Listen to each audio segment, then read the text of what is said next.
Esse é o Cantinho do Ari. Bem-vindo! Vamos chegar aqui para a gente continuar aquele bate-papo que nós começamos um dia desse.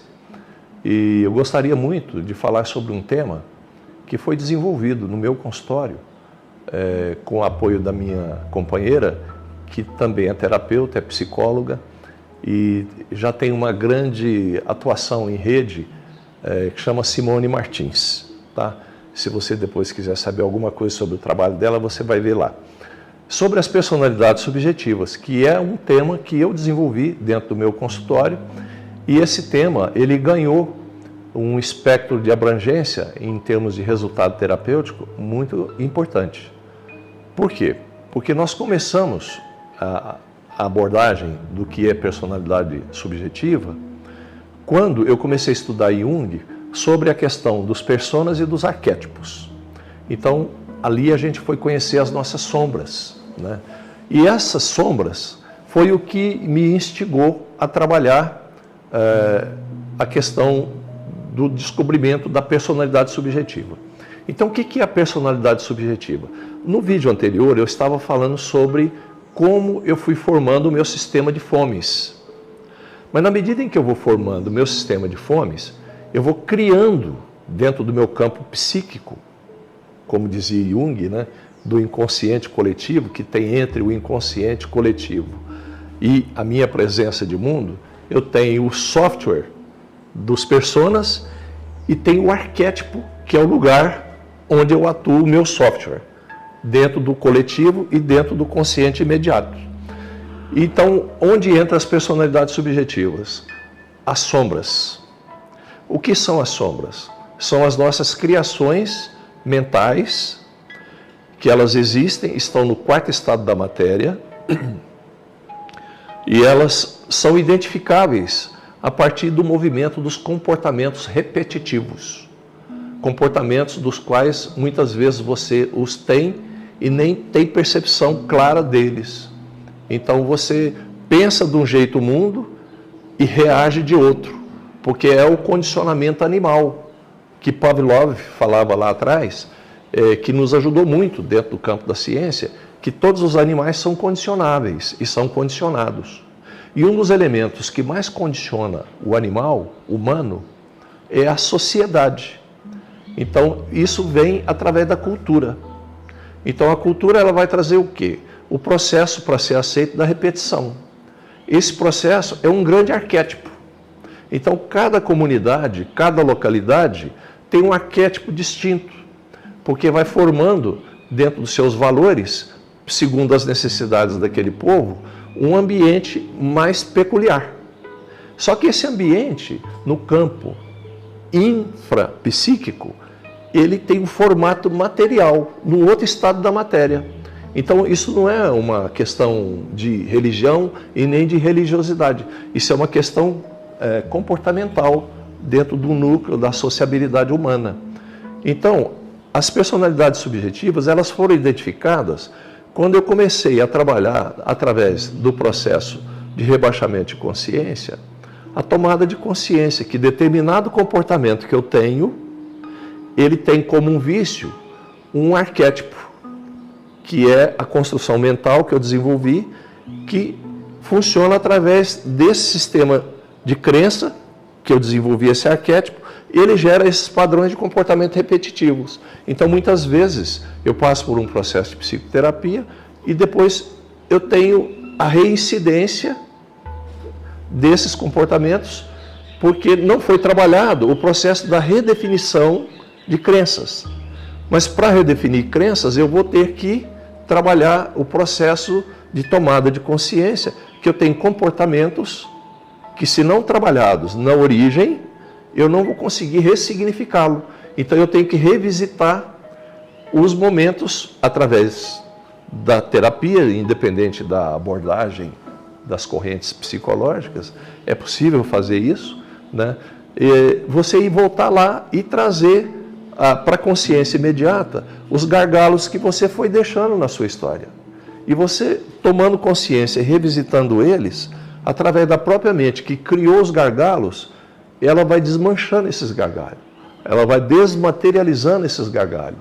Porque a mente, ela não separa o que é real do que é virtual. Então, na medida em que eu mentalizo, que eu estou desmaterializando uma crença, uma personalidade subjetiva, a mente acreditou naquilo, mas ela está acostumada a ter um relacionamento com o mundo através daquele suporte, daquelas criações. Então, desmaterializar uma personalidade subjetiva em si não é uma boa medida, senão quando você ressignifica a sua crença e o seu comportamento de mundo. Então, é um processo concomitante.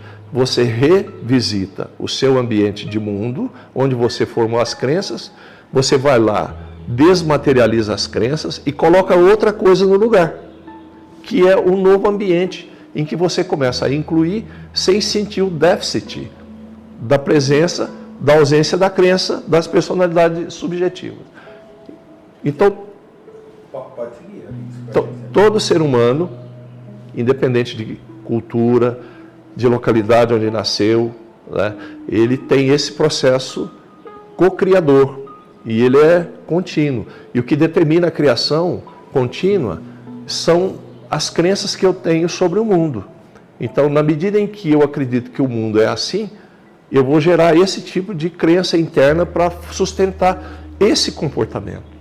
Então, na medida em que eu vou trabalhando e revisitando esses gargalos na formação da minha história, eu vou me libertando através desses gatilhos que as novas percepções vão permitir incluir novas trocas no relacionamento social, eu vou ter novos campos de nutrição e vou conseguir, a partir disso, trazer novas fontes alternativas de sustentabilidade à criação daqueles ambientes. Então, um exemplo que eu gostaria de dar. Por exemplo, uma pessoa que tem um vício, né, independente de qual seja o vício. Qual que é a função do vício? No primeiro momento, é de compensar alguma necessidade emocional da pessoa.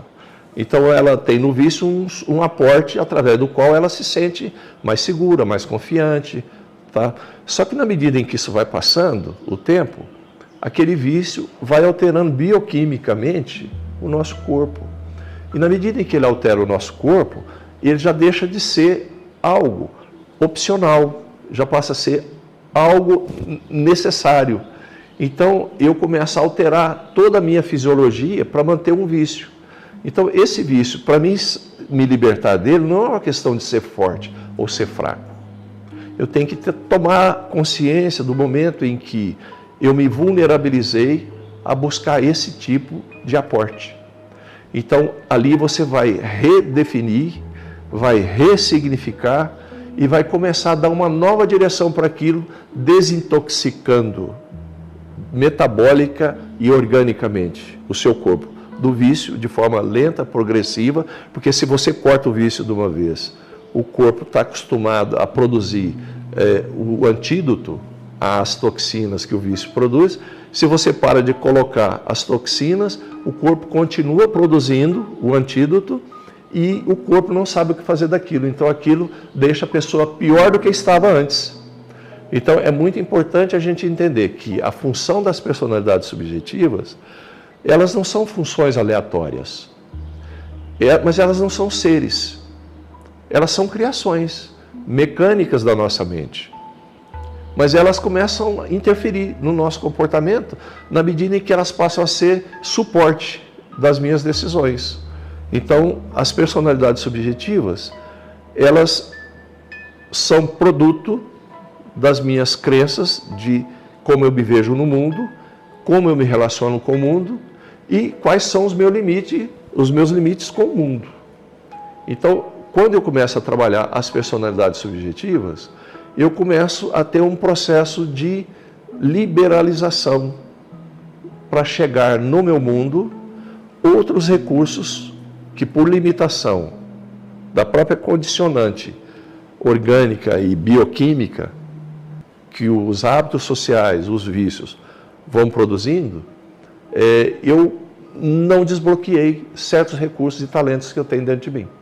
Então, ora, como dizia Jung, se nós somos seres que temos uma ligação coletiva e ela é toda integrativa, e quem começou esse processo da ligação foi a consciência que Freud começou a ter da telepatia, e começou a se fazer muitos trabalhos da telepatia para comprovar a eficácia da comunicação, não necessariamente presencial, mas à distância.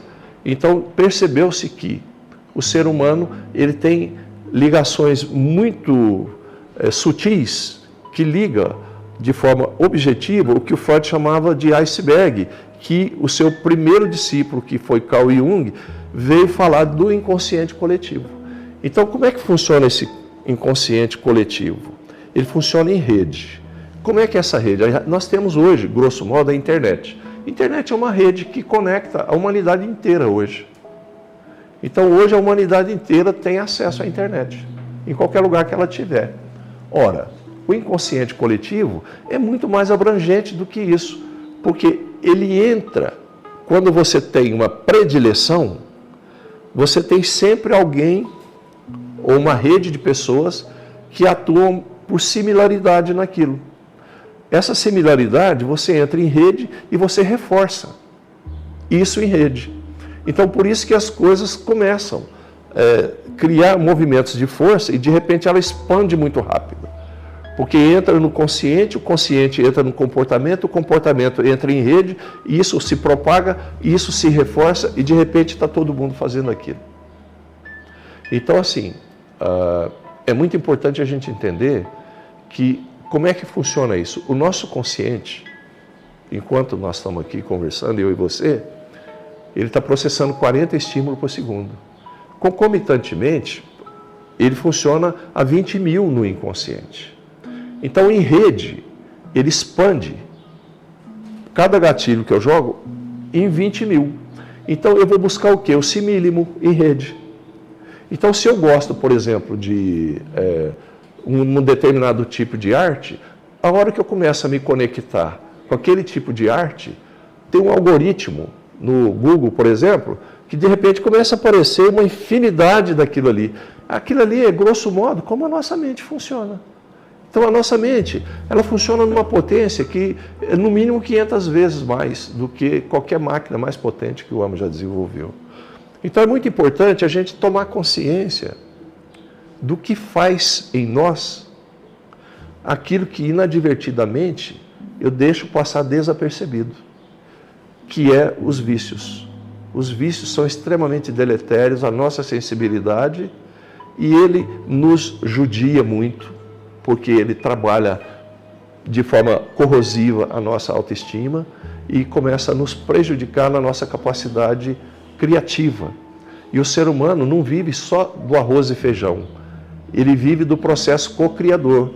Então, por isso que as pessoas se sentam para bater um papo, para tomar uma cerveja, para conversar, visitar um amigo, tomar um vinho, ir numa festa, encontrar pessoas, viajar, porque nós precisamos de expandir o nosso campo de afeto. E a gente seleciona as pessoas nas nossas vidas para preencher esse movimento, que é o movimento de fome. Então, esse é o ambiente, grosso modo falando, das personalidades subjetivas. Para os profissionais da área da psicologia, a minha esposa montou um curso das personalidades subjetivas, que é a Simone Martins. Então, se você tiver interesse em conhecer um pouco sobre esse material, vá lá na Simone Martins e clica lá que você vai descobrir um material nobre e muito rico, que tem feito grandes resultados transformadores. Já passei esse curso para mais de 100 profissionais aqui na nossa região, do Triângulo Mineiro, e que estão gerando resultados e respostas clínicas muito mais aceleradas, né? Então, esse é o Cantinho do Ari. Gostaria que você, se tiver alguma dúvida, algum questionamento, traz para nós. Vem aqui, conversa comigo, fala das suas dificuldades, das suas dúvidas, e nós estaremos juntos. Um grande abraço fraterno, se sinta abraçado.